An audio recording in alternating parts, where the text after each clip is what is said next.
Welcome to leedskalnins workshop. This is Roy back again. Today we are going to be talking about a couple topics that you guys have been chatting about out in the chat rooms and some of the free energy chat rooms, some of the YouTube videos. Let's see, what do we have here? We have a replica of leedskalnins wheel. It is torn apart. I just spent about 42 hours. And what I did was recharged all these magnets, because all my experiments pretty much take the charge out of the magnets. And I'm talking about when I turn the wheel and try different things, it usually screws up the north-south. These are set north-south, north-south, all the way around. There's 24 rows, 5 on top, so it's 120 V-shaped magnets. They got a pull strength about, these are about 8-to-1 ratio, versus they'll lift about, each individual magnet will lift about between 7 and 8 of its own weight, and each one of these weigh about 13 ounces. So do the math. You're see that they're pretty strong. They're not as strong as some of the neodymium, but at all. But they do have different uses that neodymium you can't do to, and these actually will reverse their poles. They're easy to recharge. Also, they're in a V-shaped, kind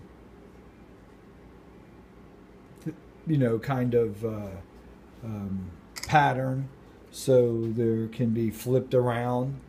These are definitely the neutrals on the inside, which is a very important thing about a magnet, is the neutral part.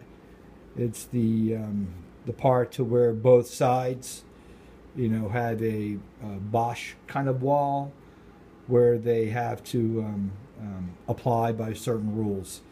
So part of this video today is to cover a few things. Some of the things I like to cover is, one is about electricity, and the part of electricity that's normally not talked about is radiant electricity. The radiant energy that comes out of electricity is what we're focusing on here, and also we are focusing on magnetism, and on the other parts of the magnetism. What I want to really cover is a little brief discussion about the pressures that the magnets put on each other, and also about how we're going to be able to have this run by itself in a pulse-like fashion, using radiant energy to drive it. We're going to start off with using a bead board, and I am going to use a transistor, and also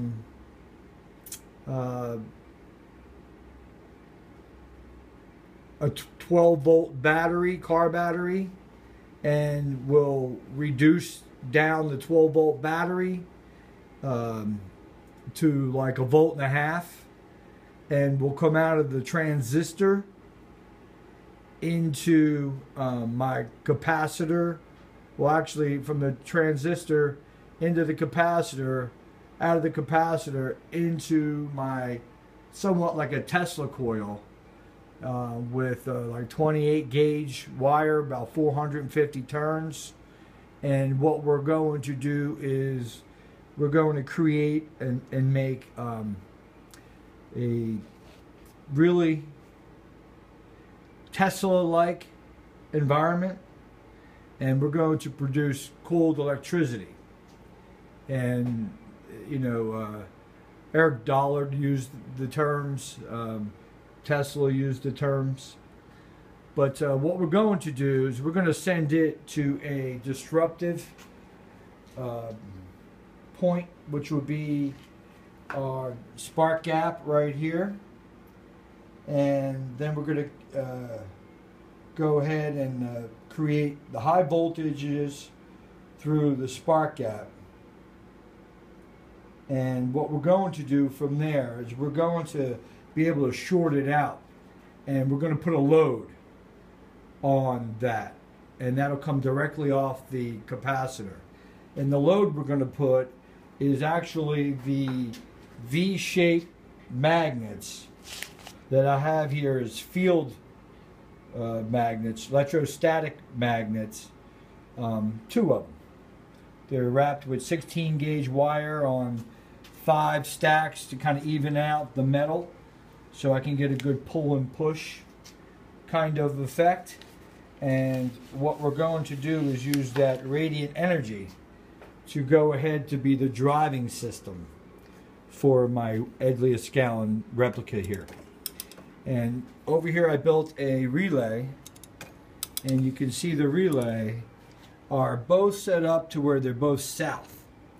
Now the reason for that is what we're going to do is every time a north would come up, let's get this working over here. I got to still adjust where the magnets are position wise, because some are still closer than others. So we're going to go ahead, and that'll be a north.